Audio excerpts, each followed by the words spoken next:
আজি কেঁচাপাত কটনৰ দুটামান যোৰা লৈ আহিছোঁ। প্ৰথম লৈ আহিছোঁ এইটো ৰেড কালাৰ, যিহেতু বিহু আহি আছে আৰু ৰেডত বহুতে বিচাৰে। মই আপোনালোকক খুলি দেখাই দি আছোঁ। যদি পচন্দ হয় আপোনালোকে ল'ব পাৰিব। কেঁচাপাত কটন হয়, অফাৰ প্ৰাইজতে আপোনালোকে লাভ কৰিব দেই।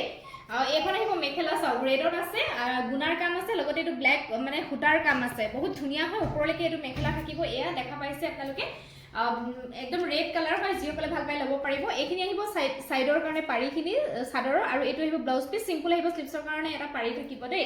আৰু ইয়াৰে চাদৰ আহিব। এইখন চাওক কটন কেঁচাপাত হয়, আপোনালোকে বহুত ভাল পাব আৰু গৰমতো পিন্ধি খুবেই ভাল পাব। এয়া চাওক চাদৰৰ আচলৰ ডিজাইনটো, আৰু বডি পাৰ্টটো চাওকচোন, এনেকৈ বুটাৰ কামখিনি কৰা আছে। বিৰাট ধুনীয়া লাগিব এই যোৰাটো যেতিয়া ৰেডি টু ৱেৰ কৰিব। আৰু যিহেতু ৰেড কালাৰ বহুতে বিচাৰে, গতিকে ল'ব পাৰিব একেবাৰে কম প্ৰাইচত। আপোনালোকে এইযোৰ কাপোৰ আমাৰ পৰা লাভ কৰিব অনলি 2800 ৰুপিজত, আৰু আপোনালোকে শ্বিপিংটো ফ্ৰী পাব। গতিকে একদম কমত পাই আছে। সোনকালে আপোনালোকে হোৱাটছআপ কৰিব, মোৰ হোৱাটছআপ নাম্বাৰ দিয়াই আছে।